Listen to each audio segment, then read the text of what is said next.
Yes, guys, how you doing? Welcome back to Football Stink. I'm here with Johnny Boy. Well, the reason I said Football Stink is because Johnny named the title of the show this, but also he was just talking about he's got a stinky home at the moment because of some water problems. Guys, it's good to be back with you. I hope you're all happy and healthy doing the things you love. What a night of football last night was, eh? We've got a lot to talk about. We've got Liverpool to talk about. We got Arsenal. I think we spoke about Arsenal in yesterday's show, I think, didn't we? I can't remember. But we've also got Tottenham to talk about. What a goal. You know, what a goal. Puskas nominee, maybe winner already early in the season. Some players in the Tottenham team that most of you that are Tottenham fans haven't been giving any credit to, that I am now renaming one particular player, Heisenberg, because he is Mr. Chemistry. He is the guy that brings together the wavelengths and the match connectors and the dot connectors, and we love to see it. Johnny, Johnny, before I come to you guys, smash the like button. You know what you got to do. Take your shoes off. Smash the like button. Hit the subscribe button if you haven't already. Hit the notification bell. Drop a comment or two. Let us know your thoughts on all the games as we go through tonight's preview as well. And also, guys, if you are interested in walking the wife, but you want to drown her out by listening to podcasts, then please do also go over to Spotify, where you can watch this show back, and also Apple Pods and Amazon and all that jazz, where you can listen to us back. Give us a 5-star rating if you don't mind. Hit the follow button, though. And we're trying to grow those bad boys. Johnny, how are you, my man? All good, all good. The smell, just for clarity here, right? Underfloor heating, stagnant, not being used for almost a year. Turn it back on, stagnant water, suddenly gets heated. I'm walking around, running around the house looking for a rat. And then I realised there ain't no rat. It's smelly, stagnant water. It's absolutely bogging, horrible. But I'll sail through. First world problems. Big up to Tony. Yeah. Big up to Dest. Big up to Adam Horlock, the member of the show. Big up to you. Big up to One Man. Big up to Saz. All your names are all gone off the screen again. I don't know what's going on with YouTube or if it's my computer or something, but all your normal usernames are gone. So I'll try and recognize you all. Big up to Slip Encoy. Big up to PJ and everybody else as well. Mr. Johnson, good to see you. Big up to everybody. Big up to everybody. Johnny, where should we start? Only one place to start, isn't there, mate? What a turnaround in performances from Tottenham. 72 hours. Yeah, from stink to ink. I warmed up in the Beavertown pub, and then ran into the stadium. People were sort of very relaxed. A few faces that I hadn't seen. Probably taking advantage of the fact that no one really wanted to go, that unless they were keen fans. And started off with the light show, Sean. Bit of support. Got to say, the Copenhagen fans, just put it out there, the Copenhagen fans were unbelievable. Yeah. And just one thing I'd like to say, because I know some of the Spurs people watch these shows, Copenhagen did something very simple. They all had a scarf. They held it up, and the whole end looked great. If we could get everyone in the South Stand to bring a blue and white scarf, like you did back in the day with football, when we didn't have replica shirts and we didn't have anything, all we had was a blue and white scarf and a bobble hat. If everyone held up the scarf, imagine 17,000 blue and white scarves in that South End, in the South Stand. That would look great. Yeah, the atmosphere was very good for once. Sure, maybe it was confidence. I think we just make from the minute one, from minute one, Copenhagen. It's tempting to sit there as ever with Tottenham. It's never a clean story, right? You see like Jamie O'Hara storming off of TalkSport, a little bit of theatre with his mate Jason Cundy. Jamie O'Hara trying to play the positive, right, and fair play. I think Jamie O'Hara is a proper Tottenham fan, proper, the way he's angry when it's time to be angry, and he's fed up, but he's also happy to support when it's time to support. But Jason Cundy throwing cold water, saying, it's just Copenhagen. Let's relax. See how you. And I think that he's right. He is right. But at the same time, in terms of the atmosphere, you put on a bit of effort, you put on a bit of show, you put on a bit of the glitz and the glamour of what football is supposed to be for the vast majority of fans, which is entertainment after a long day at work, long 2-hour travel, whatever your situation is. You want to go and be entertained as much as you do want to see success. I think it's an equal measure. Obviously, everyone wants both, right? But you don't always get what you want. But when you put on that effort, and it was from the get-go, mate, from minute one, we were at them.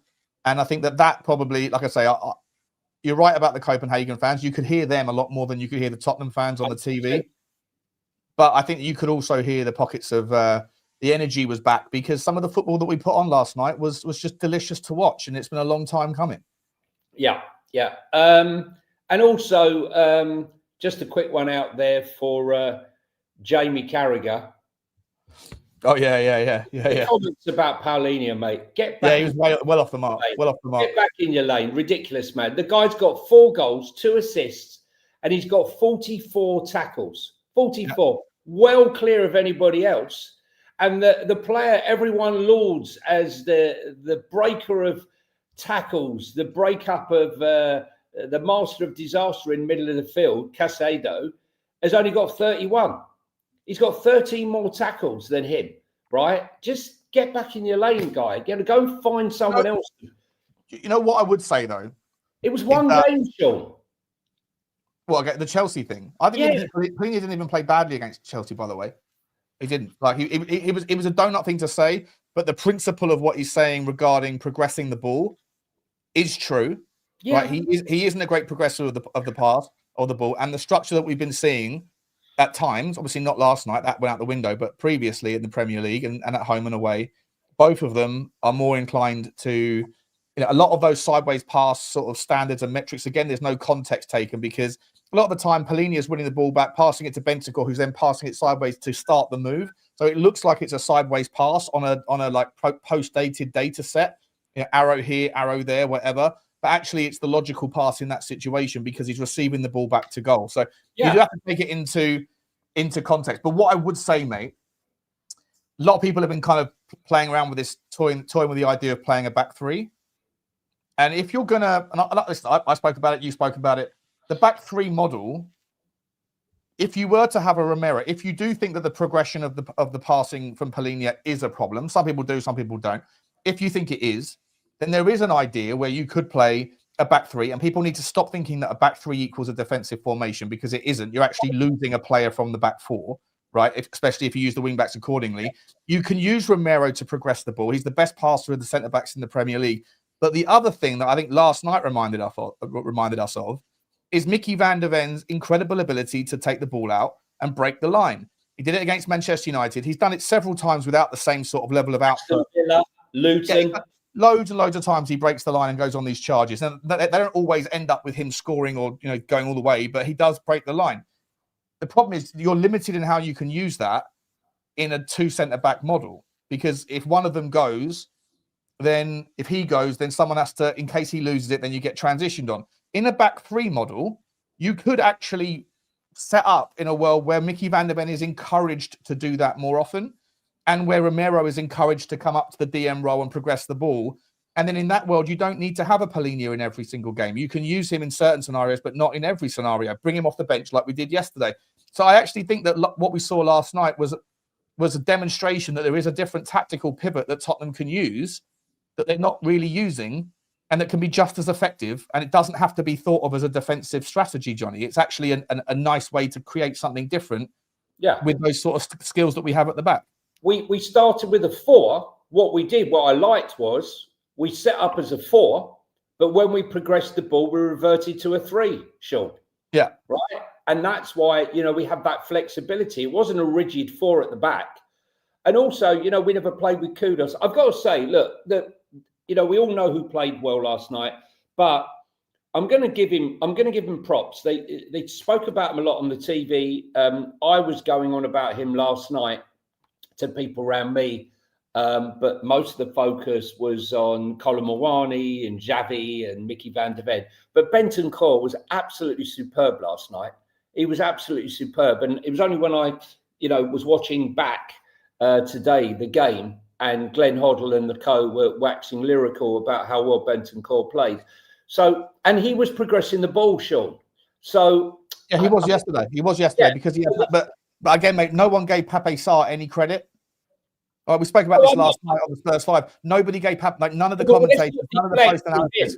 Let's not deflect. My point here is, we'll come on to Pape Sarr, but let's not deflect from the fact that, we keep hearing Bentancur, we shouldn't have kept Bentancur, we should have sold Bentancur, he shouldn't be in the team.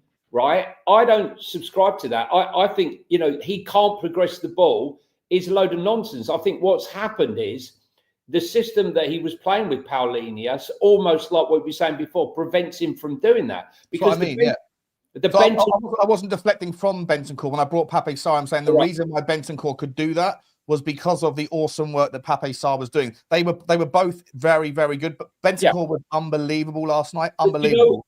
Some of that was because of the space and the fair enough. Yeah, it's the unsung work that you see that you don't recognise. Look, all I remember is back in the day when Bentancur first came, he would pick the ball up. Bentancur and Kuti had a fantastic understanding. He would pick the ball up off the back and he would drive the ball forward and progress the ball forward. And I was beginning to question Bentancur and the Bentancur that I knew and remembered. But last night, I saw it was there.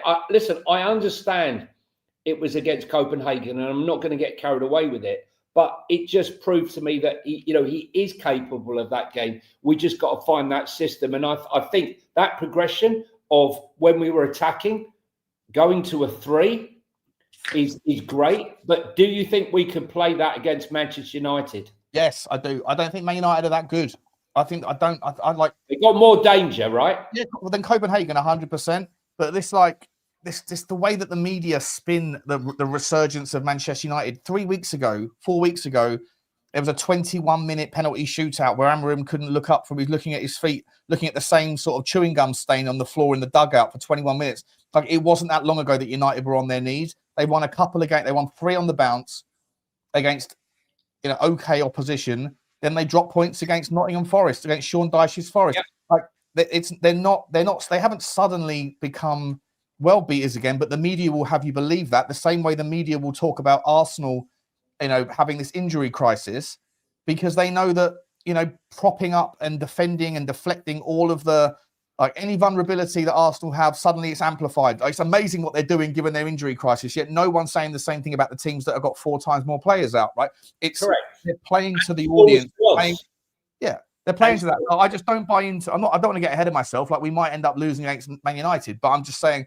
that they're not like, we've got their mark anyway, mate. We've beaten them 4 times out of 4. I know that was last season, but you know what? I don't think any team, Sean, right now is smashing it up. Liverpool lost 5 in 6. Aston Villa went for a terrible run. Man United went for a bad run.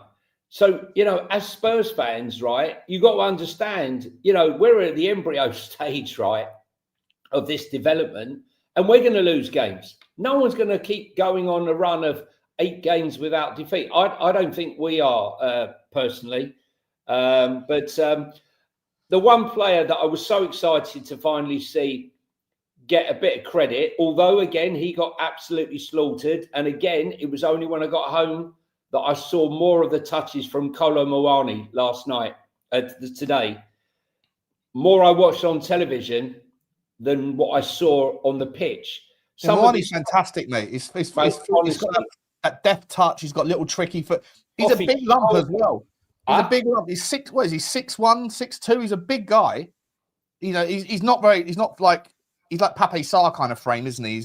He's like quite lanky but quite lean. But he's very strong. He's good in the air. I know he fluffed an open header. I should have scored it. Missed 2 good chances. Good chances, but it was the flicks over the top. It was the beginning of understanding between him and Xavi, and a little bit of Odegaard as well. Not a little bit of Odegaard, mate. Odegaard's the magic dust. No, I'm talking about the 3 of them together. It looked like, the little flicks and tricks. Yeah. Mate, Odegaard understands Udogie. Odegaard's understanding Xavi, and Odegaard's understanding Kolo Muani. I am on this. I will die on this hill that those that chastised and criticised and wrote Odegaard off, Heisenberg. You are wrong. He is going to be quality. When he plays well, we play well. He's bringing things together, and I think that a lot of the stuff that we're starting to see is he's involved in. Get Couldn't on be board the worse. Odegaard train before it's too late. I don't want to see people jumping on the Odegaard train in the fourth quarter. I don't want you lot waiting until he becomes good to then go, yeah, Odegaard's a baller. Jump on board now because I'm taking names. I know the people that have slated him. I've always had his back. Odegaard's going to be a baller for us, Johnny boy, 100%. Listen, it can't be worse than what we have on the left-hand side already, which is absolutely nothing. Brendan Johnson is honestly, but hold up, right? I saw something absolutely shocking. I almost called up the Sun and the Athletic on this morning because I saw Brendan Johnson take on a player. Yeah, I couldn't quite believe it. That left back. Completely shocking. What was his name? So bad. Luz Lewis. Lopez, something Lopez, was it? Luz Lopez, I called Lucy him. Lopez, yeah. Absolutely horrendous. He did take on a player. Maybe listen, if it's a sign of things to come, I asked for him to get nasty, asked for him to take players on, and he did both. He took players on and he got sent off. What more could you ask for? Angus, I'm getting on board before he becomes a superstar. Yeah, he's gonna be a superstar. You wait, you watch. He's the mixer. He's the matchmaker. He's like Tinder. He's connecting people, and that's what I like to see. I'm just saying that no Tottenham fan has been on board him.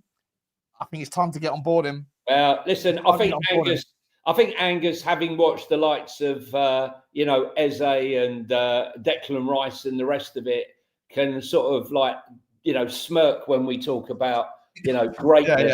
Yeah. With the players they got a sweet shop of candy to pick from. We ain't got too much. They got a smorgasbord of talent, right? And we're trying to put a few out on a plate.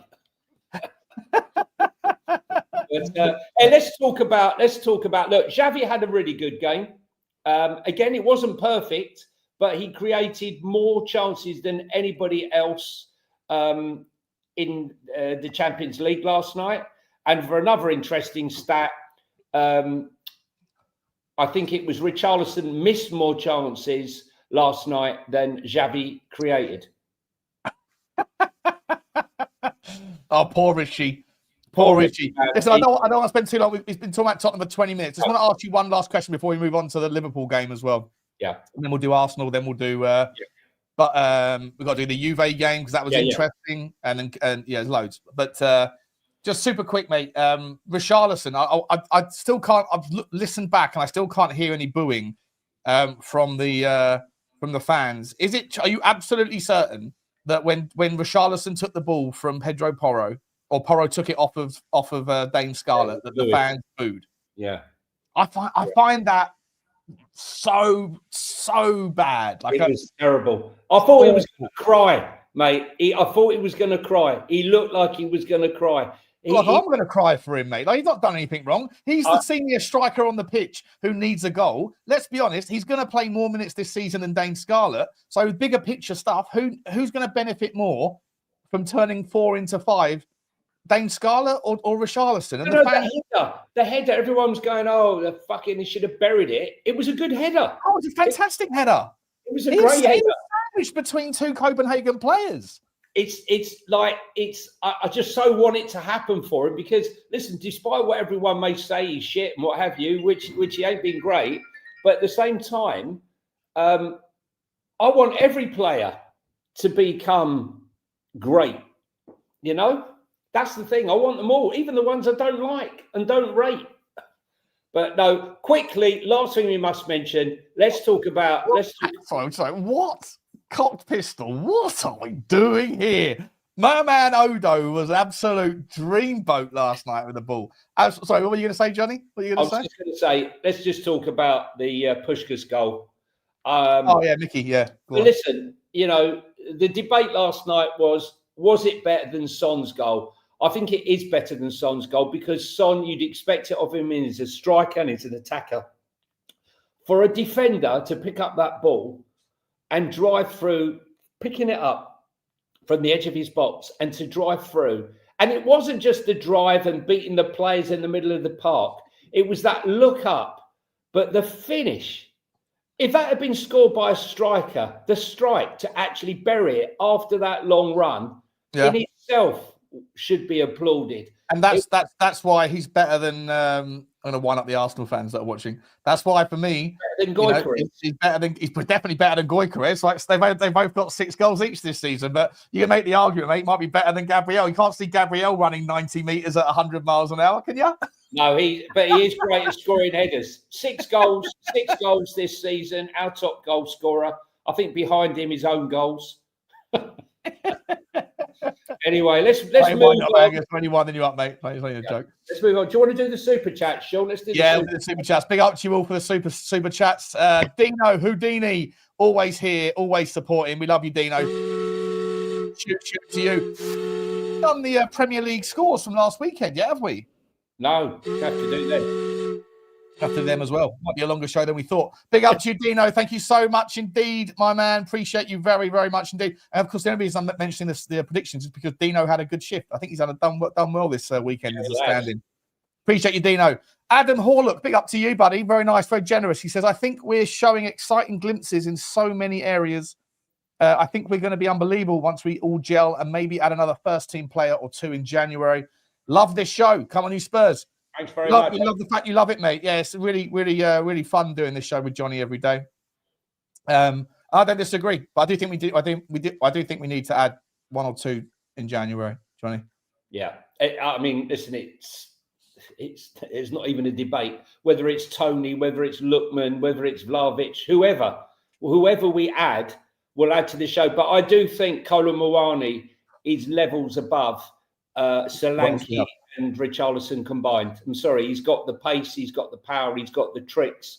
You know, you won't see Solanke or Richarlison doing the stuff that Colin Muani does. The way he killed that ball for the assist for Odegaard was. I'm pretty sure, unless I'm got deja vu. Did he not do something similar, either earlier on in the game or in the previous game? Yeah, no, he did earlier on in the game. He did twice. He pulled it down really soft. Yeah, lovely stuff. Yeah, he just needs that goal. Once he gets that goal, I think we're cooking with him. Mate, don't forget, he changed the World Cup for France. Yeah. He missed the penalty, didn't he, in the World Cup final? Yeah, but we don't talk about that, Sean. selective picking of the World Cup points. Big up, thank you very much for the super chat, my man. And the super stickers continue to come in from Blake L. Big up to you, Blake O. Hope you're okay, buddy. Thanks so much, man. Thank you much for the support over in, I think he's East Coast. Blakey. I can't remember, though. And Toby One Kenobi Stan, also known as Cat Funt, has also put in a super sticker. Thank you very much indeed. Thanks very much. Super sticker train is open, guys. Let us know where we're picking you up from. Anytime, anywhere. We will be there. Choo-choo to all of you. Shall we move on to the next topic, mate? Liverpool. They were vicious against him when he came on, weren't they? Yeah, it's in Liverpool. I think it's the 7th game or something they've played them since 2021. 7 times they played Real Madrid. The way Liverpool been playing recently, I think the big change is Szoboszlai. Oh, he was unbelievable last night. Yeah, Szoboszlai coming into the middle of the park seems to have arrested the problem that they were having where, teams were running. He's not a DM, mate. He's not a right back. He's been shoehorned, right? He's a midfielder. But since he came in, I mean, he was unbelievable. Well, Thibaut Courtois was unbelievable in that first half. I mean, some of them. What a keeper! He's unbelievable. He was but he could have had a lot of. I mean, Szoboszlai, Gravenbach, making a difference. But as you said, shoehorned into that position. I still think when push comes to shove that Liverpool are too vulnerable at the back. But maybe Konate and Virgil have had words and they're sorting it out. I still think he's going to leave Konate and that's going to leave them short. But it was a great win. Loved the reception that Trent got. That was vicious. I just got back from the dog walk, listening to Darren Bent and Adam Goldsmith. Is it? I think they were on TalkSport, and one of them was Adam Golds. I think it's Adam. Was he the Liverpool? He's a Liverpool fan, isn't he? And Darren Bent So Adam Goldsmith was basically whoever it was, ads. I think they said his ads that was saying that he is he was more than happy to see Trent. He thinks that they were comparing Trent and what Trent did to Liverpool versus what Isak did to Newcastle to the fans. And Darren Bent was like, "There's no comparison. Isak refused to play, right? Refused to play to get his move. 100%. And the other guy was saying." But Trent sort of went about his business knowing he was going to leave because he'd spent a year and a half learning Spanish. Right, which is true. Which is true. He did. He got his debut show, like shirt. That was unbelievable. That was unbelievable. All the denying whether I'm not sure where I'm going to go. I'm not sure whether I'm going to leave. And then he goes in the opening. Captain. I fancy being captain of Liverpool one day. Next day, it's Cocho. Fluent Spanish, yeah. 3 hours a week. He's learning. He's got 3 hours a week of Spanish. So I'm yeah. He's on the Duolingo app after training. What are we doing here? I don't know which one was, but which one's worse, right? Like I think Trent never refused to play for Liverpool. He was getting booed, Sean, while he was playing last season when they were winning the title. Yeah. Which but what is that like arrogance of the Liverpool fans to sit there and say no one's better than us, you're leaving us to go to Real Madrid, how dare you? It's not like he went to Everton. It's not like Sol Campbell leaving Spurs going to Arsenal. It's Real Madrid. Everyone answers that call. Everybody. Can he not though? Can he not, having won, has he not served? He's been there since a kid. He's been there his whole career. He's given his whole career to the club. He's won cups, he's won European trophies, what have you. Why can't he leave now and say, my dream was always to play? I'm a Liverpool born and bred, but my dream was to play for Real Madrid. Isn't it every footballer's dream to play for Real Madrid or Barcelona in reality, Sean? If Barcelona and Real Madrid come knocking, like, let's be honest. Everyone goes. Everybody goes. If Real Madrid pick up the phone and have got the readies to pay for Romero, to pay for Mickey van der Ven, to pay for Xavi, to pay for anybody, they go. There's no one saying, sorry, I don't want to go to Dane Scarlett, Tottenham lad. He ain't staying at Tottenham if Real Madrid pick up the phone. And it's not like they're deserting you to go to a rival. They're going to a different league to play for the best team, the oldest, like the most successful team of all time. That's what I don't get. That's what I don't get. Yeah, I could understand the outrage if he was going to Man United or, on a free, or to a club in the Premier League on a free, but to go to Man United. Listen, they were disappointed on how he did it because he didn't have clarity. Maybe he was scared at the reaction, but if he said it, but the reaction was shit anyway. So, but look, it was a great win. Where does that put Liverpool now in the league, Sean? I forgot to look at the league position. Champions League group. Yeah, they're only one ahead of Spurs. Yep. Yeah, I'll get out on the screen. Pause. Yeah. Should we do the next game? Should we do Bayern Munich, PSG versus Bayern Munich? Yeah, unbelievable. You were right. I predicted a PSG win. Bayern Munich too good. Yeah, I fancied Bayern. Ole is unbelievable right now. Diaz has been unbelievable, and Harry Kane says it all. Diaz with 2 goals, might have even had a third, and then that sending off. Do you really think there was malice in that, Sean? Because it didn't seem malice, but no, he broke his ankle though, didn't he? Terrible. Yeah, terrible. I mean, that is a serious blow to them. Yeah, it is, but I don't think the injury should be the deciding factor on whether it's a red card or otherwise. Like injuries can happen without any foul being committed. Like why does the injury dictate the severity of the challenge? Like I don't understand the rules around.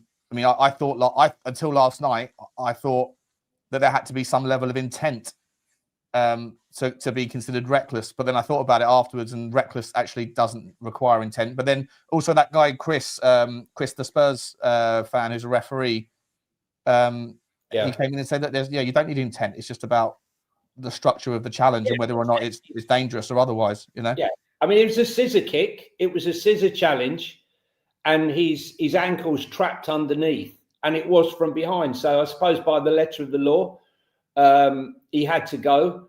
But that is a huge loss for them. I mean, who replaces him? He's probably out now. What, for the remainder of the season? It's got to be, isn't it? Yeah. Well, yeah, 100%. Yeah, he's not done. World Cup gone. Yeah. Let's have a look. I'll tell you what. I'll tell you who's unbelievable. He came on again. I'm just amazed, that he's not gone to another club where he starts every. Lee Kangin, is it? You know what though? He's one of these players that I feel like is only going to fit a certain style of team. I don't watch enough of the other leagues in their league season to know with the same detail whether this shift towards athleticism, physicality, set piece FC, all this stuff is happening elsewhere in Europe. Certainly a trend in the Premier League, and I think that there's victims of that move, and players that are like 5'7", 5'8", that weigh about 10 stone. They're going to be less desirable whilst this pattern continues. And I rate Lee Kangin. I think he's a quality player, right? But see how many balls he put in. I mean, yeah, he's a master. His close control is sensational. He's technical. He's gritty, but he's a lightweight. I don't think he would work in the Premier League, mate. I mean, but he put in, I think, 2 or 3 balls for João Neves. The goal, he got the assist for the goal, and then he put another 2 in that could have easily have scored. And don't forget what he did when he came on with João Neves. Both Kangin and João Neves both came on against Spurs, I think, in the Super Cup, didn't they? Super Cup final. Yeah, that's right. The game. Yeah, he scored a win. He was involved in the winner. Yeah, in the equaliser. Sorry. Yeah, he could have had a few in that game. Which other one? The Massier Academy as well, did he, Angus? By the way, Angus, when I was saying Xavi would go to Real Madrid, you're right. Like, he probably wouldn't because he's Barcelona. I was just making the point that just basically anybody that gets, most people, 90% of people that get the Real Madrid phone call would go there. And I think the same thing would be true for Barcelona for a lot of people as well. Messi was small, music realm, but I think he and a lot of players David Silva, Bernardo Silva, Luka Modric. Yeah, but I think that those guys find a way to use their low center of gravity to their advantage. They sort of bounce off players and shuffle through, but not everyone can do that in a physical game. So, from Tesco's. Yeah, so let's have a look at the league. So at the moment, what we've gone through. So Bayern Munich are 4 from 4. Arsenal haven't even conceded a goal yet. I mean, unbelievable. Right. PSG, then Inter, then Real Madrid, then Liverpool, then Tottenham. Not bad company, mate. Not bad company to be in and amongst them lot. And then we're on our own on 8 points. And then after that, pretend who we got still to play: PSG, Dortmund, and Slavia Prague, and Eintracht. Yeah. Dortmund City tonight, so one of these two will go above us, probably. Yeah, probably. I think Arsenal are nailed on for top 8. Who have Newcastle got to see? Oh, we'll talk about that when we do the preview, the review, the preview. Yeah. Even let's have a quick look see at the other games, mate. There was a good game over in Turin. Juve, Dusan Vlahovic, and had 3 chances to score. They were playing against Sporting Lisbon. Tell you what, Trincao at Sporting, what a player he is, mate. He absolutely chewed up Juve in the first half. Sporting really, really good in the first half. Juve come back strong. Vlahovic, 2 or 3 decent efforts. Unbelievable goalkeeping for all of them. The goalkeeper for the Sporting goalkeeper was just out of this world, keeping Vlahovic at bay. Eventually, he gets the equaliser, and then in the 93rd minute, Jonathan David has a wonderful chance, wonderful header to steal the points. And again, the keeper pulled out an absolute worldie. So honours even over in Juve. He only came on though, Jonathan David. He's not getting the minutes, mate. It's the thing. It's like a minute. The talk is he's happy, but is he really happy, Sean? Coming on with 3 minutes to go in a game, comes on for Yildiz. I'm sort of a bit surprised that Weston McKenzie's still getting a game because I just think sometimes he looks like a a sunken battleship. He looks that heavy in his turns. But he was at Leeds, wasn't he? Yeah, Openda can't even get a game. I mean, they signed him from RB Leipzig in the summer. He didn't even get a minute. Yeah, they got plenty of They got plenty of options. Juventus off the bench. They got Vlahovic and Yildiz up front, and they've still got Kostic, Jonathan David, and Openda, and yet they can't buy. They can't buy a win at the moment. Juventus are down in 23rd place. Yeah, they're struggling, mate. But they're struggling. They're struggling just generally, mate. They're struggling in the Serie A as well. It just doesn't feel good. They've sacked their manager, new manager coming in, haven't had a bounce. Spalletti's a good manager, but Spalletti has his own favourites. So we will find out very soon who his favourites are, and if they're not Jonathan David either, then he's just going to be sat there and rotting. It's as simple as that. But when Spurs fans and other fans complain about where their teams are, and you look at, Bayer Leverkusen, Benfica, Ajax, Juventus, Napoli, all struggling down, much lower than us in the league, then, Yeah. Oh, that's not the right table. What was I going to say to you? I saw the game Bodo Monaco. I saw the extended highlights of it. Interesting game. Florian Balogun, unbelievable finish from him. What a finish! What a left foot power shot into the bins. He's right-footed, mate. It's not many people that are. I'm pretty sure he was. I've always thought of him as a monster right footer, but he had a super powerful effort. And the way he planted the technique, the way he planted his foot to smash it, sensational. And Monaco going to Bodo, that's not an easy place to play. Monaco look a little bit dangerous, don't they? They're a very good team when they're clicking. Well, listen, let's be honest, right? Everyone said Bodo is shit. Monaco will go there and they'll absolutely smash them. It took one fantastic goal to break them down. It wasn't. It certainly wasn't made easy. I don't think anyone's going to go there and get an easy victory. Blake's especially as the weather gets worse, right? As they go into November, December. 100%. Blake's just said that Juventus' remaining games are Bodo, Paphos, Benfica, and Monaco. So that should be okay then. Yeah. They'll get into the. They won't get in the top 8, but they'll get in the 9th to 20, whatever it is, 24th. I didn't see Olympiacos PSV. Did you see it? I'm not nothing to say about that. I didn't see that, but I predicted a PSV winner. But unfortunately, they didn't manage to win the game. But I think PSV still remains 17th. Only lost one game. Olympiacos are in all sorts of doodah. I can't see them qualifying personally. They won't make it out. Yeah, no surprise there. The obvious teams at the bottom. Qarabağ's interesting. We're going to come to Qarabağ because last year they were dog shit. I've got to say, Atletico Madrid have started to find their mojo. If they were playing Arsenal now, I think it would be a different proposition. I know Arsenal are, really flying at the moment, but Union Saint-Gilloise been a decent team. These Belgian teams are better at home than they are away. They are, but Julian Alvarez, who I still can't quite work out why he left Man City, £80 million. I thought he was going to go on to become. He wants to go again, though, doesn't he? He wants out again, from what reports. For me, he's just. Is he just someone that just never really finds a home, just moves around? You think? I just think when he looked at Haaland and what was going on, that he was always going to play second fiddle. I thought he was going to be the next Aguero. I really did. How wrong was I? But I think Atletico Madrid maybe was the wrong call. I think he's better than that. Not that they're a bad team, Atletico, obviously. But Conor Gallagher got on the score sheet. Played well. Yeah. There's something about Conor Gallagher. Like he's like a little mosquito that just. A rat. He's like a mosquito, a rat, a gnat. Something just buzzes around, causing mischief, and then picks the ball off all the time.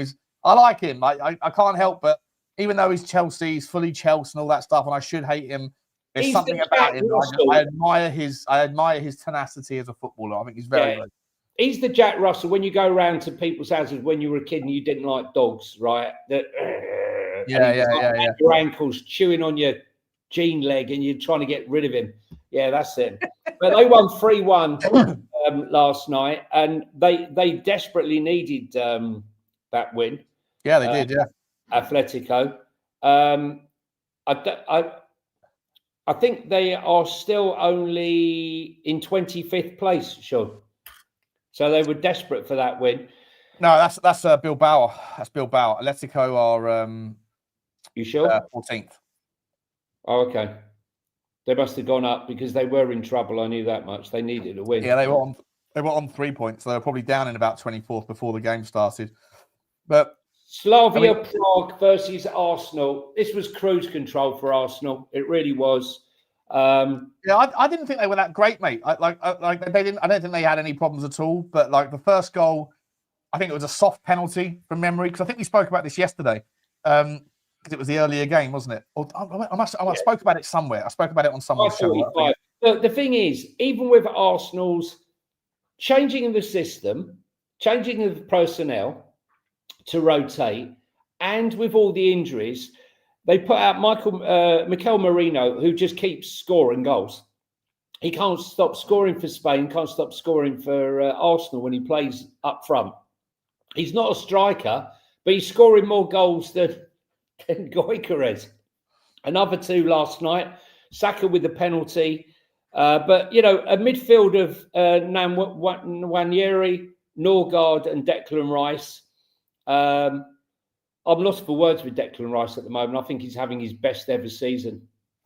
His form at the moment is just ridiculous.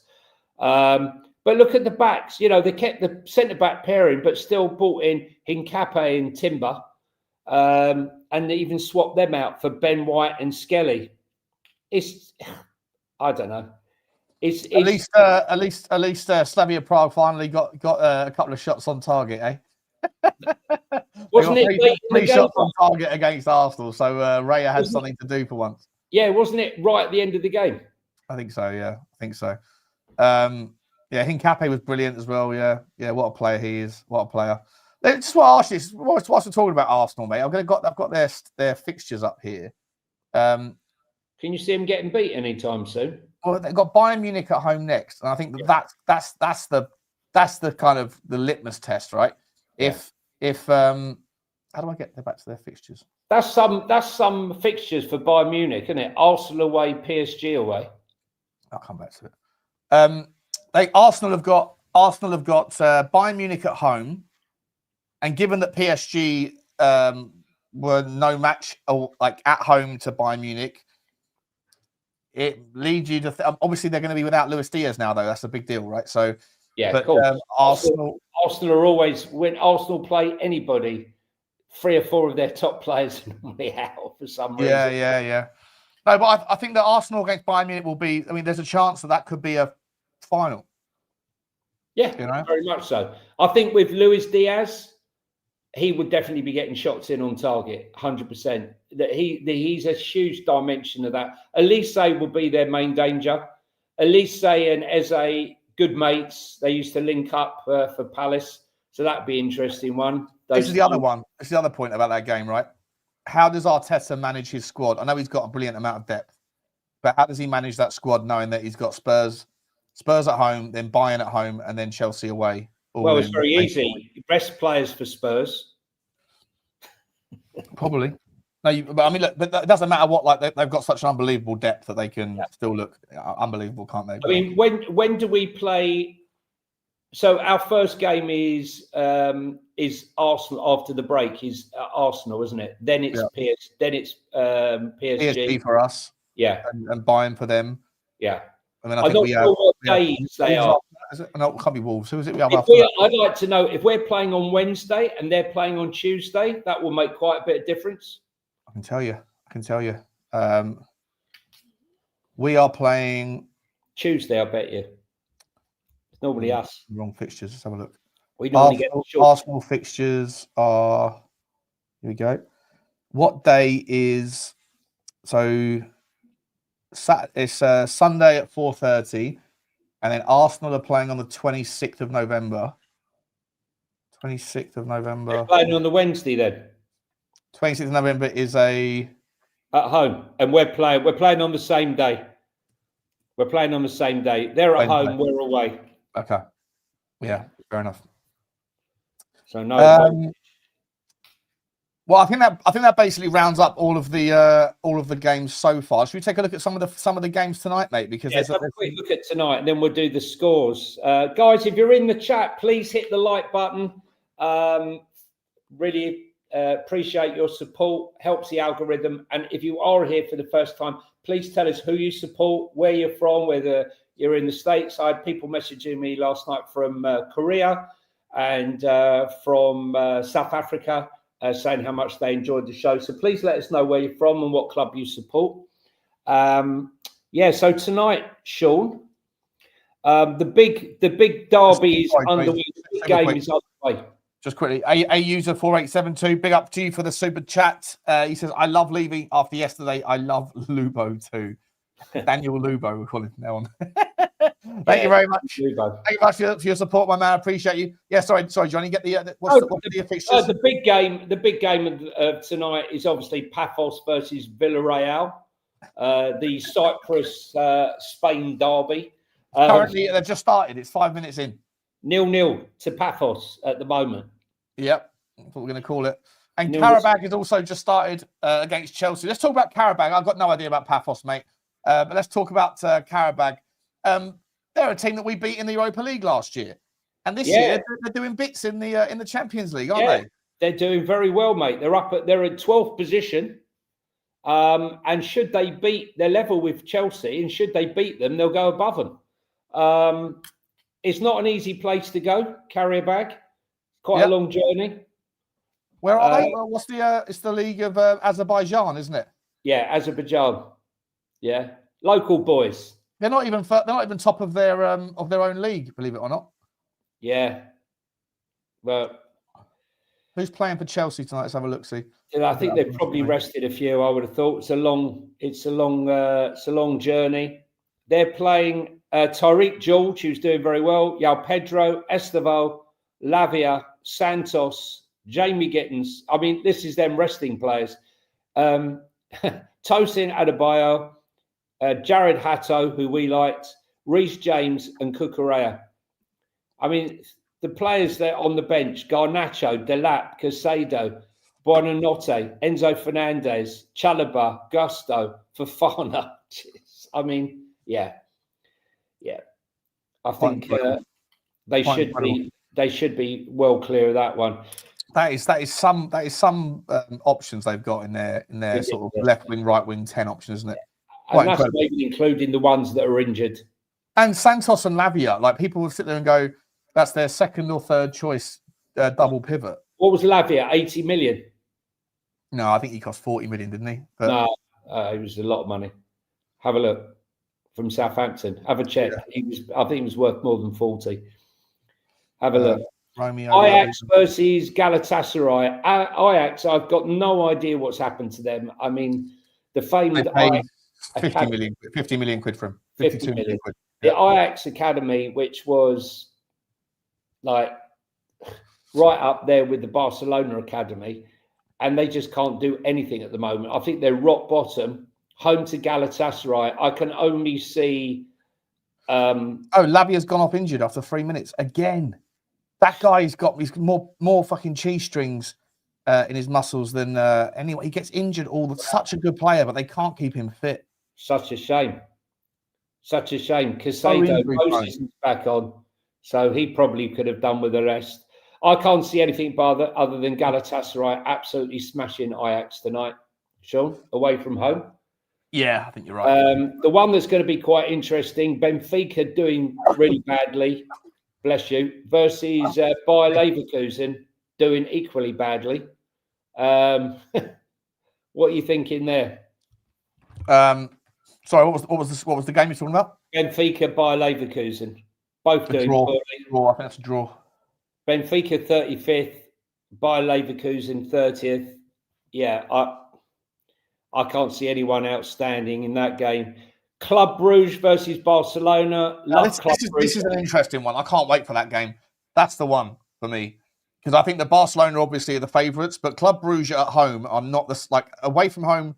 Brugge are bang, like they're not bang average, but they're just nothing like as good. But at home, Bruges can play some unbelievable football, and against Barcelona, they'll be allowed to play it.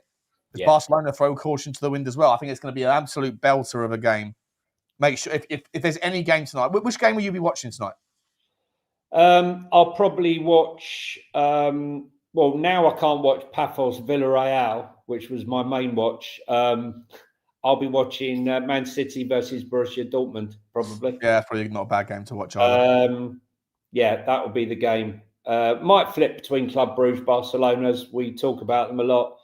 But I still expect Barcelona. I think Club Brugge will give them trouble, but I think Barcelona I fancy to win that game. Yep. International, Inter Milan versus Kairat. Can't see anything else other than that's going to be 4-0 Inter. Yeah.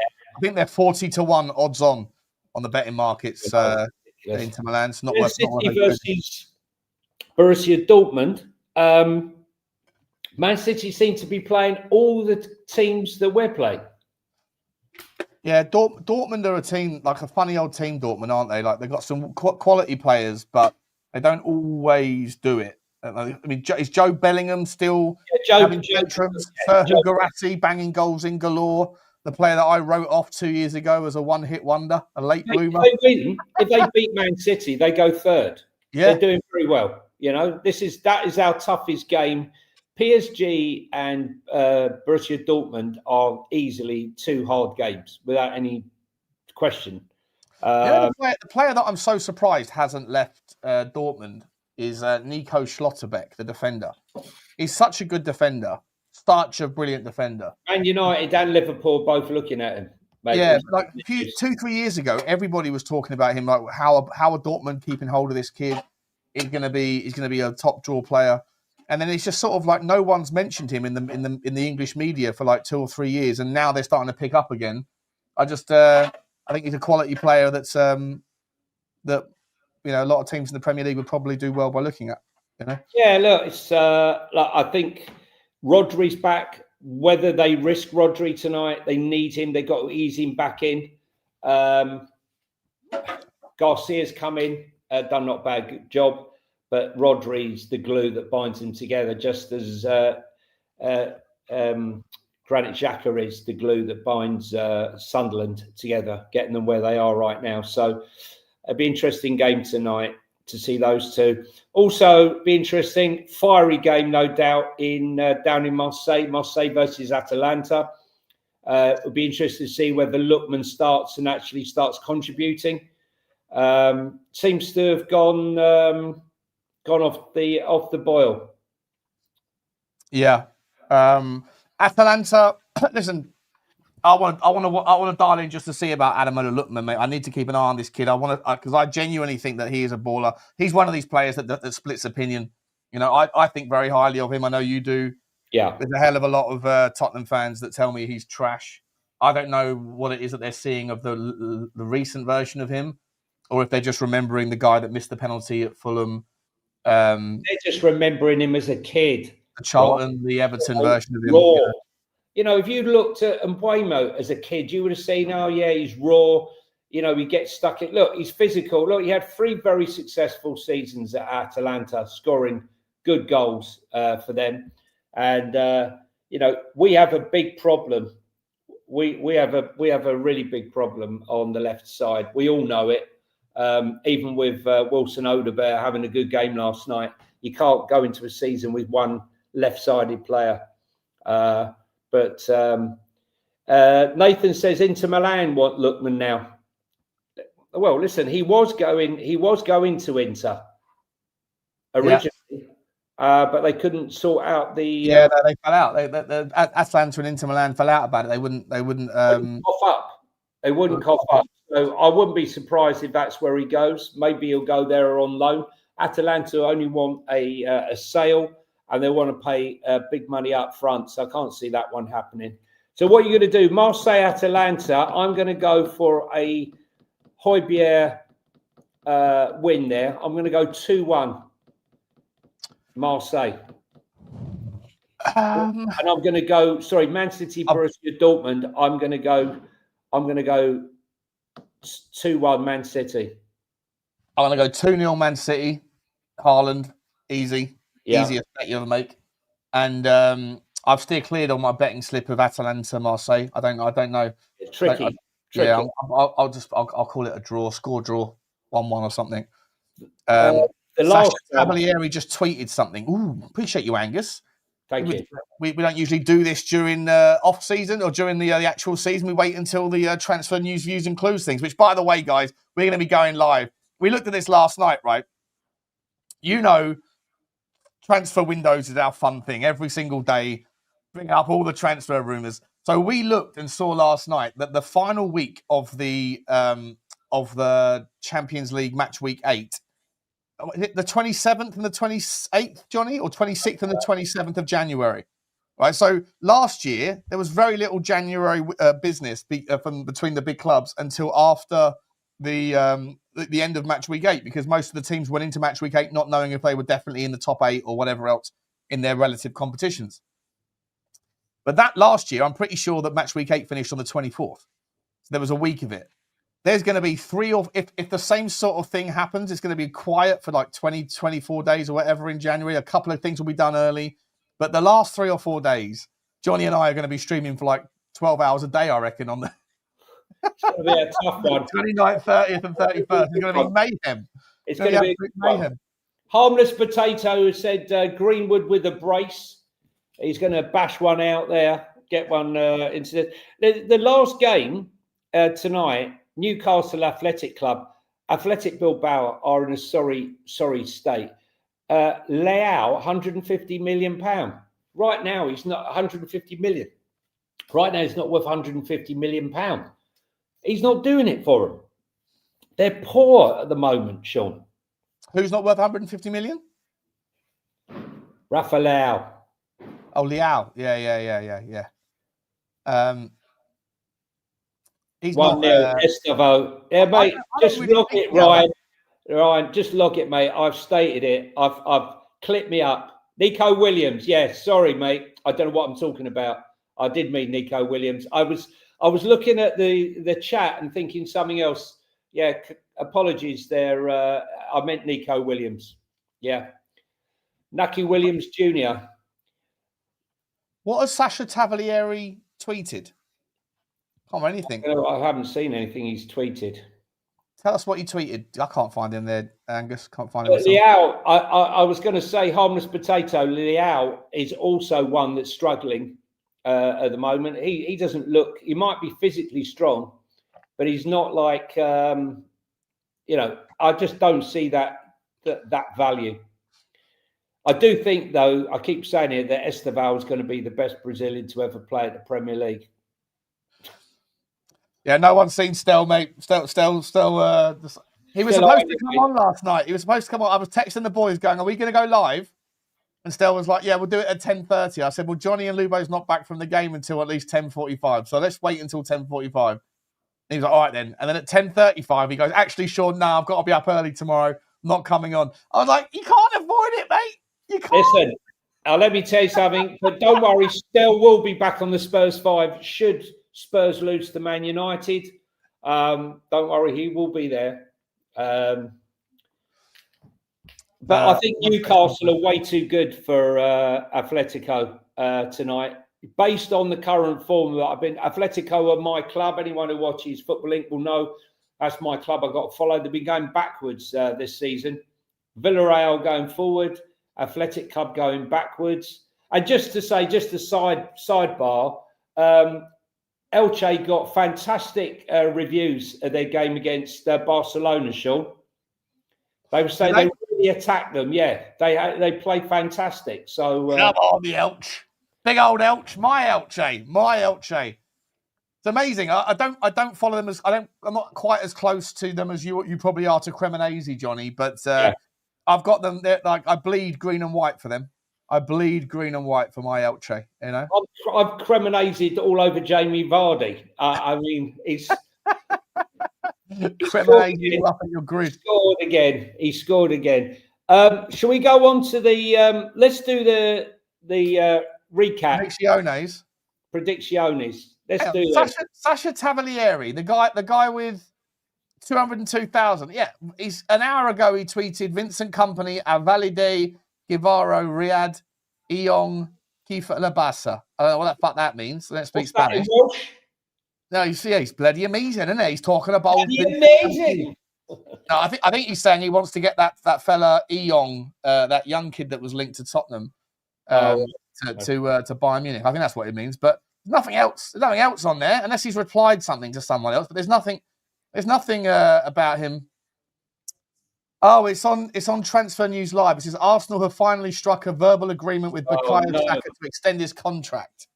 It will be a yearly salary worth 12.5 bar, 235 grand a week. For who? Is that enough for Bukayo Saka to stay at Arsenal? Nah, mate, it's 230. Cremonese in my knickers, says Nathan. What you do in your private time, Nathan, is up to you. Personally, I prefer the underpants to the knickers, but everyone to their own. Right, let's look at the predicciones. Let's look at the predicciones then. All right, it's time to go. You know where we're going. We're going around here. We're going to who's gonna win this weekend? Gotta predict the scores. Gotta be Nostradamus, picking wins, losses, and draws. Who's gonna win this weekend? Gotta predict the scores. Gotta be Nostradamus, picking wins, losses, and draws.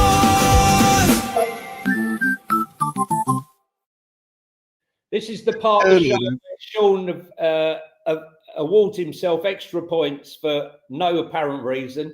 I don't know what. I don't even need to do that, mate. I don't even need. I'm so good at predicciones. I've taken on you, and I've taken on an entire channel's worth of audience, and I'm slightly ahead after 10 weeks. Let's follow 9 weeks. Let's see how game week 10 worked out. Just to give you an update. After 9 weeks, 52 points is what Jonny has. 59 points is what the chat has. 69 points. So 10 points clear is me of the chat. And I'm 17 points clear of you, Jonny boy. And if those of you who don't know that are watching this, please hit the subscribe button, by the way. You get 1 point for a correct prediction. It's in a correct result, but not the correct scoreline. You get 3 points for the correct scoreline. And you get 0 points for anything else. And at the end, you also get to pick a player that hasn't already been selected in the previous weeks. And for every goal that they score, you get 3 points. And for every assist that they score, you get a point. Brighton versus Leeds, Jonny. Was it Brighton? Yeah, Brighton versus Leeds. Let me get my prediction results up. PremierLeague.com. I've definitely got this result, right? Let's have a look. Oh, what's going on here? Share this. Matches. Bosh. Oh no. Match week 10. Here we go. Brighton versus Leeds. You said 3-1. So 1 point to you. I said 2-0. 1 point to me. And the chat, this was Dino, Deanie Law. Big up to you, mate. Also got a point. 1 point apiece. But you also said 3-0, wasn't it? It was 3-0, yeah. But you also picked Danny Welbeck, didn't you? Yeah. So he gets 3 points. 3 points. Did he get any assists? Do you know? Not sure. I will check. I don't think he did, though, Sean. No, I don't think he did. All right, have a look, see, and we'll move on. Great game for Brighton, though. Easy peasy, then, wasn't it? It wasn't too much of a difficult one. Burnley, Arsenal.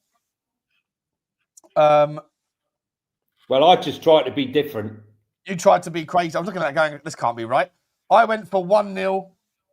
You went for 0-0, so I get a point. You get 0 points. You absolute bozo.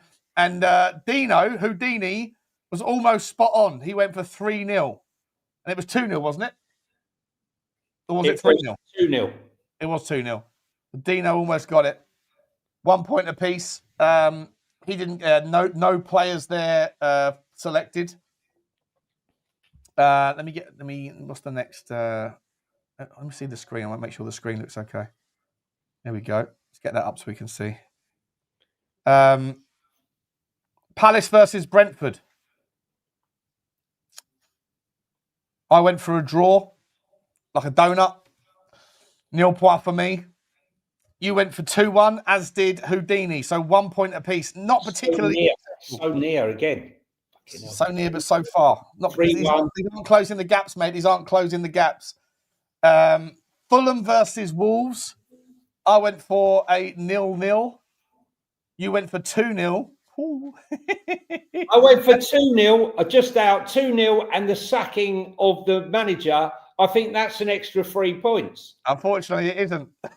I did say 2-0 and the manager getting sacked, and a 75th minute own goal scuppered my 3 points there for that one. But what did the chat get? He went. Houdini went for 1-1, so 0 point as well. So I got points. Though. You got 1 point, yeah. Yeah. Forest versus Man U, 2-2.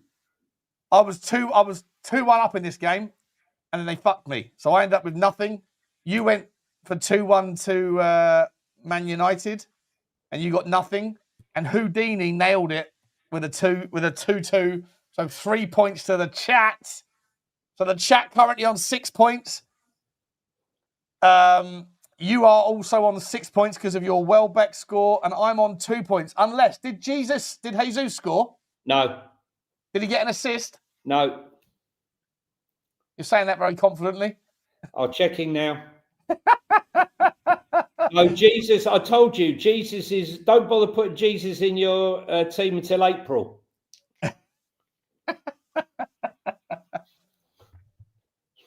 Right. No, you didn't get anything, no? No. All right, Spurs, Chelsea. Worst game of football I've ever seen. I went for 1-1. You went for 2-1 Spurs, as did Houdini. 0 points all round. I can't believe how stupid we all were on that particular one. Liverpool versus Villa. I went for 2-2. You went for 3-2 to Liverpool. And Houdini went for 2-2. So you get a point as well. So I've taken the lead. I get 0. And Morgan Rogers didn't do anything, did he? So no. Okay, so then 0 point, 0 point there, and 0 point to me for my Jesus. Fuck, I'm getting caught up here. West Ham versus Newcastle. 3-1 to West Ham. You both went 3-1, but you went the wrong way. And I went 2-0 Newcastle, so I went the wrong way as well. So 0 point across the board. This is my stink fest. I'm on 2 points. What are we doing here? Manchester City versus Bournemouth. Let me scroll up a little bit. Yeah, I think I did all right with this one.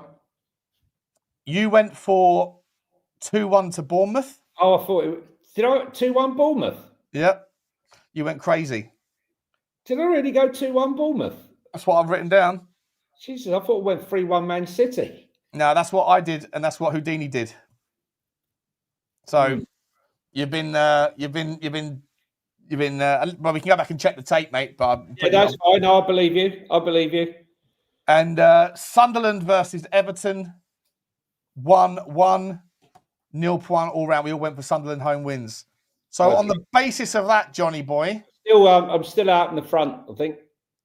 No, you got 1, 2, 3, 4, 5, 6, 7 points in total. I got 5 points in total. And 1, 2, 3, 4, 5, 6, 7, 8, 9. The chat gets 9 points. Closing the gap. So the chat goes to 68 points. Fuck's sake. Johnny goes to 59 points. And Butler goes to 74 points. There's only 6 points in it now between the chat and Butler.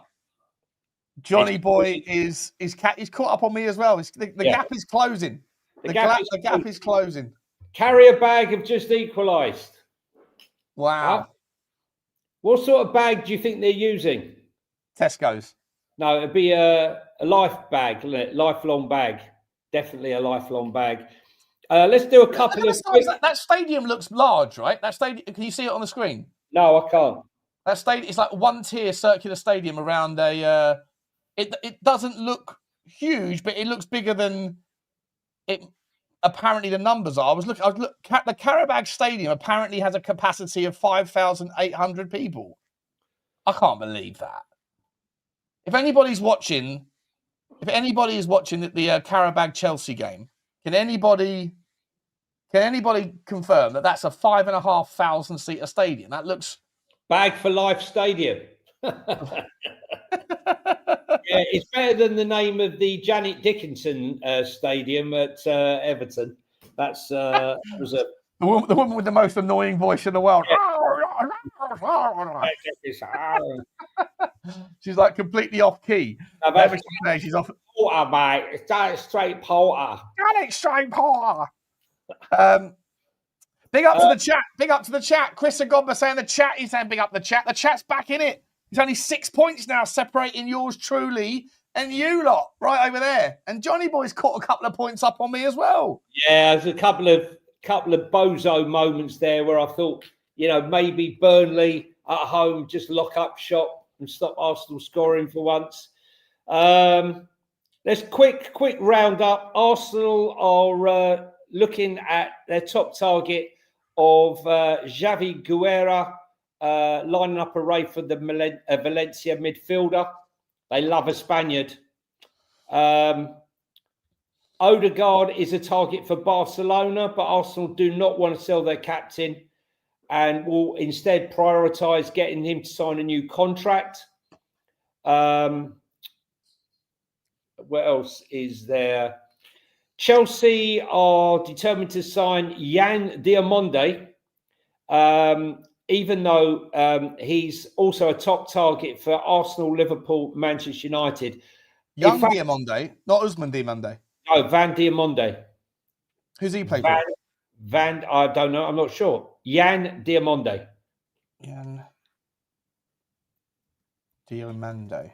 It looks like Arsenal are trying to buy everybody. Oh, he's the 18-year-old next big winger from RB Leipzig, from your club. The thing is, the next big winner is at Lille, isn't it? Everyone's after him. What's his name? Booba. The DM, 17-year-old. Yeah. Booba. Chelsea are also battling Tottenham for the transfer of informed Porto striker Samu Agahawa, who came close to joining the Blues a year ago, and they're also looking to sign Mike Maignan. And they're saying Liverpool, there could be a real worry for Liverpool with another defender. However, Real Madrid have genuine interest in Ibrahim Konate, who is edging closer to becoming a free agent for them, as he has still yet to sign the second offer that Manchester City Liverpool representatives have offered them. Interesting. Manchester United are leaning towards letting Jadon Sancho leave for free next summer instead of activating any option to try and get a transfer fee due to the fact of his high wages and no one wanting to embrace them. He's going to be free, Sean. He's going to get another massive payday. Yeah. Unbelievable. Yeah. Here's a surprise one. I don't know how true this is, but this is from AS. Virgil van Dijk is reported wanted to join Trent Alexander-Arnold and a move to Real Madrid this summer before he eventually ended up signing a new contract. Who's that, sorry? Virgil van Dijk. Interesting. How old is Virgil van Disney now? Must be 30, 31 maybe. He is 34. 34. Okay. Yeah. How much more time do you reckon he's got at the top? Liverpool got serious problems, mate. They've got nobody. They've got Konate, who wants to leave. They got Virgil van Disney, who's 34. Gomez is either injured or not playing well, and that's it at centre back. And the other kid, from Italy, who broke his leg away. He's out for a year, ACL. So good player though. But you never know how players come back from those things, do you? So you never do. You never do, guys. If you are in the chat, please hit the like button, and if you're watching, because loads of you watch and never hit the subscribe button, please hit the sub button. Doesn't cost you any money. It's free. It should just say follow, but it says subscribe. Hit that button. Helps the algorithm and sends the channel out to other people who don't know about it to bring them in. So it 100%. seems like a little thing to you guys, but it's quite a big thing for us. So if you can help us, that would be great. I think that's about it. Do you think Liverpool might come for Mickey van der Ven? I think a couple of. I think it's going to be very difficult to keep hold of Mickey van der Ven. We've got to lock him in very soon to a new contract. Listen, he's got 4 years left, mate. You want him 120, 130. Yeah, but isn't he? He hasn't signed a new contract yet, has he? No, but he's got 4 years left on his current. Yeah, but he's getting paid 40 grand a week or something. Mate, sign a new contract. That's the way it goes. No, 100% sign a new contract. Yeah. You know, he's on a 5+1 show. You know, that's what happens when the Don does the business. Yeah. And my chairman. Look at the players. Look at the players who are still Don signing, who are influencing that team. Let's go through them. Vicario, Pedro Porro, Cuti Romero, Mickey van der Ven. It would largely be that way because. Hang on, I haven't finished. Hang on. Destiny Adogi, Jed Spence, Benton Core. Who else? Kulu? Richarlison. Yeah, there's always a bad one in there. But my point is the Don needs to come back, mate, and start doing the business because I don't trust the likes of Johan Flange. I'm sorry. He's not for me. He's not finished, Danny. He's not finished yet. I spoke too soon. Sorry. Richarlison. We forgot about Richarlison. 100%. Yeah, Richarlison. I'm not finished. I'm sure there's more. Brian Hill. Is he still a Tottenham player? Yeah. Brian Gill. He's still a Tottenham player. No, I think he's gone, mate. He's gone. He's gone. He's on loan though, isn't he? So tell me something, just quickly before we go. Is Xavi, is there a feeling about Xavi that they had about Luka Modric?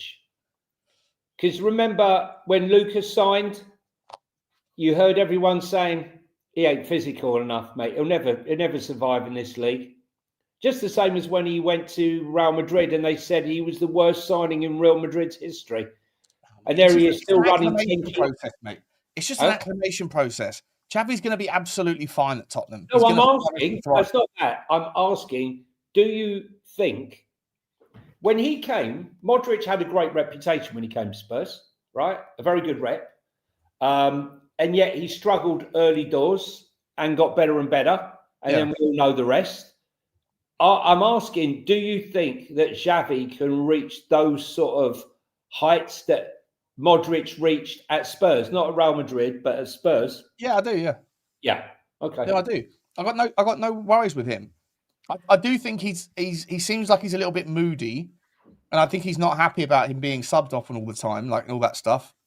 But I also think he's incredibly motivated. I think he's got like a point to prove, and I think he's someone that's a winner. I can see it. I can see someone that's going to get better and better. I think he's forcing the issue too much, and I think he's struggling a little bit with the assimilation into the Premier League because it's faster and it's stronger and it's quicker and it's just a more physical battle than he's used to. But he's only young, and Cucurella has just been giving away a penalty handball. But he did say he'll be absolutely fine, mate. By the end of this year, everyone will be like, "Do you remember that? That Xavi? Like he struggled at Tottenham in the first few months. Look at him now. He's going to be great for us." He did say he's never experienced this, and he's the arrogance. I've never experienced this in my career, like struggle. Well, there's there's the acknowledgement that he's struggling because the Premier League ain't like any other league. You can strike your stuff in Germany where you got a lot more time, or in France, or in Spain. But this is different. Different. Adapt or die. He will adapt. He'll adapt. He'll figure it out. Maybe you should get off the phone, Sean. Right? He's obviously spending too much time on the phone. Get off your phone. Every time someone calls, you don't have to answer. Every time. You don't have to answer, mate. Get off the phone. Get on the training pitch and start practicing on your weaker foot. Get in. They're ruining my bet, bro. They're ruining my bloody bet. I kind of need Chelsea to win because I selfishly want to make some money, you know. But Marko Jankovic. yeah, interesting. I was wondering why it's not a 4. I was like, it can't be a 4,500 seater stadium, and the reason why is because they're not. They're playing in Baku, and so it's like 36,000. But it's there you go. Very interesting. Anyway, Johnny boy, we'll leave it there, guys. Smash the like button, smash the subscribe. We'll see you tomorrow. By the way, at some point, whether it's before the Man United game or in the 2-week international break, Johnny and I have got a hell of a lot of new games, a hell of a lot of new segments for the show coming up. Some real fun things. Hopefully, they'll be funny and interesting and enjoyable to pass the time. So you'll see those very soon. But please do smash the like, smash the subscribe, and get over to the Football Inc. on the podcast forums and give us a follow over there if that's your thing. Johnny, any final words, my man? Oh, Clace has come up with a good one. Mickey van der Vengeance, after being taken off and storming down the tunnel. That's his way of coming back. And Richie, if you're watching the show, mate, I hope you stop crying over the misses. He's probably broke his wrist. Do you see how bad he was pummeling the ground after he missed the header? Yeah. Right, he looks like he's about to break down and cry, mate. I feel a bit sorry for him, but hey-ho. Guys, great show. Thanks, everyone in the chat. Couldn't do it without you. Remember, on your way out, hit the like button, hit the sub button. And if you're listening on audio and you're walking the wife this evening, remember, put some earmuffs on her tonight because the fireworks are on. So if you're working out, you don't want to scare the wife when you're out walking. And or your dog. Bugsy under... no, she's right here. She's terrified. She's shaking. Yeah. She can... they can sense them before they colour. She's shaken up all week by it. She hates it. Yeah, hopefully it'll all be over tonight. I might stand outside and watch some cheap fireworks. It's the best fireworks display is always your neighbours. Go enjoy yourself. I'm going to get myself a jacket potato and lean over the fence. That's what I'm going to do before the 8th. It is on a 6-foot fence. All right, go. All right, nice. Yeah, you got the mega super duper whooper rocket, have you? Nice. Thanks very much. How much that cost you? A few hundred quid, did it? Appreciate it. Very nice. Yeah. It's goodbye.